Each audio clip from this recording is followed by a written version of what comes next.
Get real. Don't touch anything made out of paper. I'm not saying get out of your 401k or IRA. Keep that. If you don't know what you're doing, it's best to keep it. The penalties for getting out are too high, not worth the price. But start a plan B, and plan B means it's time to get real.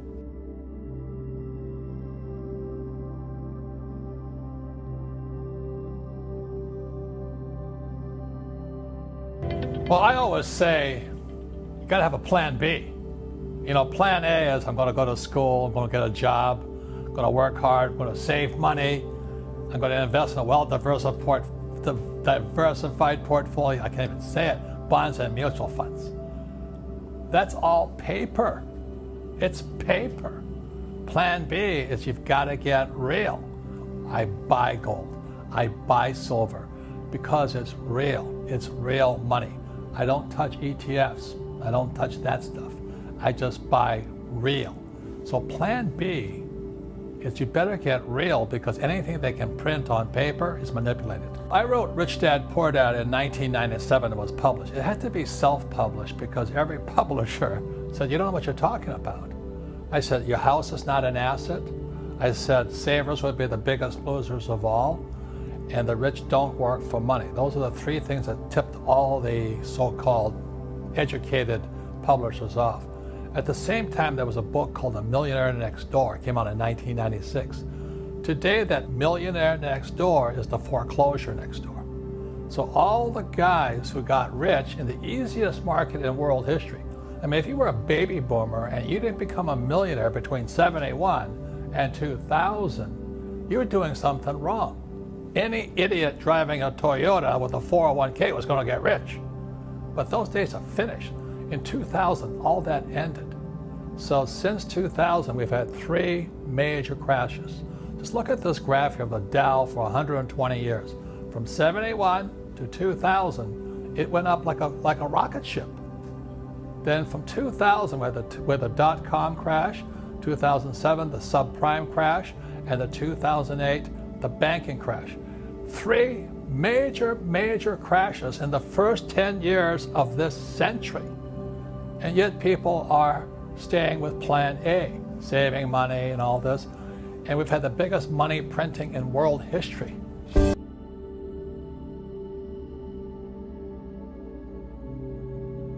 It is the biggest bubble. Just look at that chart again. You've had three major tops.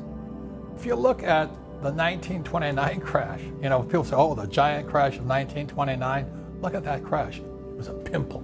It was nothing. Look at the 87 crash. It was nothing. We've had three of the biggest crashes in world history. The Fed and those guys have popped up the market. There is no reality between share price and company value. It is purely elevated. On top of that, today we have HFT, high frequency trading. So while mom and pop are investing for the long term, as their financial planner tells me to do, these new guys are coming on the block here, and to them long term is a millisecond. A millionth of a second. These guys are in and out of the market.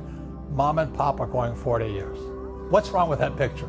Well, I wrote a book in 2002. I published it. It was called Rich Dad's Prophecy. And I said the biggest stock market crash was coming. You look at oil prices have plummeted, interest rates have plummeted. Mom and pop who are saving money are in serious trouble. Pension funds are in serious trouble because when interest rates are at 1% to -5%, and all government pension plans are based upon a 7% per annum increase, you don't have to do higher math. 7% and 1% are not the same things. That means the pension funds are in serious trouble. And one of my horrible predictions is that the next bailout will be pensions.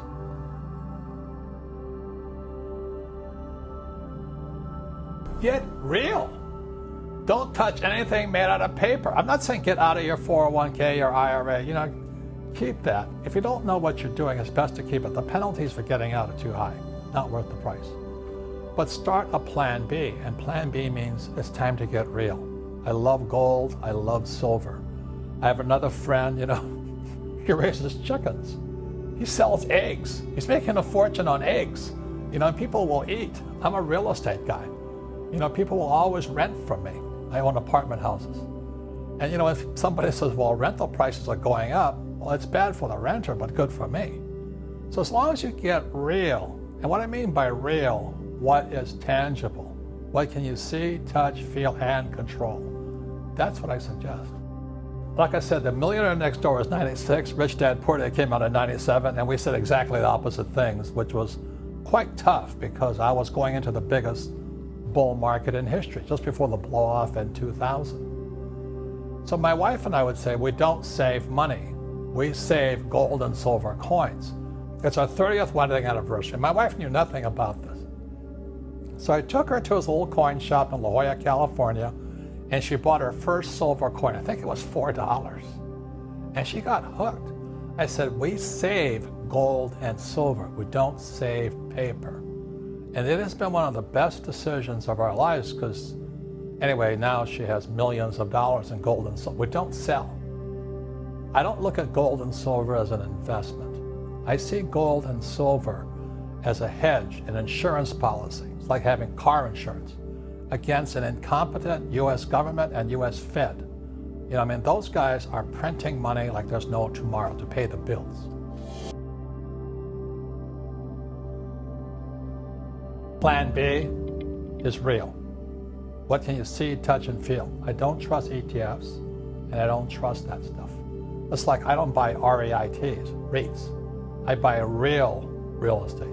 And the reason I buy gold and silver is because gold and silver have been real money for 1,000 years.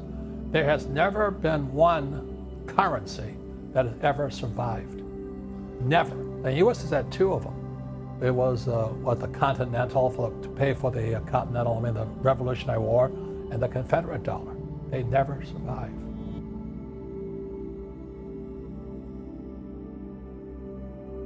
I think Social Security is really so-so. Too many people have grown used to the government taking care of them. Now, it was a good idea for the World War II generation. They're the only guys who got the payout. Vietnam guys are not going to get the payout. What they're putting in, they're not going to get out. And the generations behind of them, Generation X and millennials, they're getting screwed. So that's why the Social Security plan is a Ponzi scheme.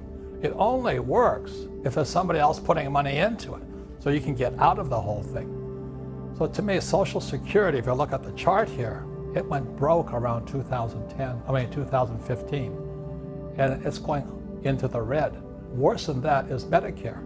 Medicare and Social Security are estimated to be $100 trillion to $215 trillion off balance sheet. Now the average guy, what does off balance sheet mean? That'd be like saying, well, I'm not going to put my credit card debt on my financial statements. That's called lying.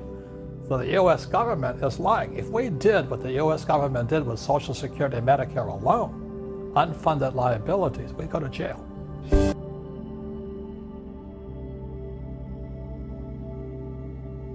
Once again, I'll say the baby boomers are the luckiest generation in history, but that ended in 2000. That's really what I want to say. These other two charts that come from my book, Second Chance, look at what happened when the markets crashed in 2008. We went to quantitative easing, the biggest money printing in history. We printed more money in the last 10 years than any other time in history. Here's another chart. These are not my charts, these are government charts. It shows the purchasing power of the dollar going down. We've lost 95% of our purchasing power. So when people say prices are going up, that is not true. What is happening, the purchasing power of the dollar is crashing down.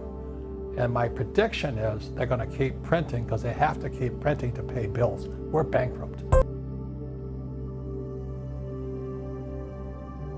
As we all know, the richest guys who know what they're talking about, like Dalio and those guys, they're shifting into gold now. And I've always said this, when I talk to a financial planner, they're always trying to sell you something. I don't blame them, you have to sell something. But they call gold a barbaric relic of the past. So they'll sell you a gold ETF, but they won't sell you physical gold. And the reason for that is they don't get a commission on physical gold. So always consider who the salesperson is. As my rich dad always said, the reason they're called a broker, like a stockbroker, real estate broker, insurance broker, is because they're broker than you are. So be careful. Nothing wrong, we all sell something. but be careful on who is selling you the deal.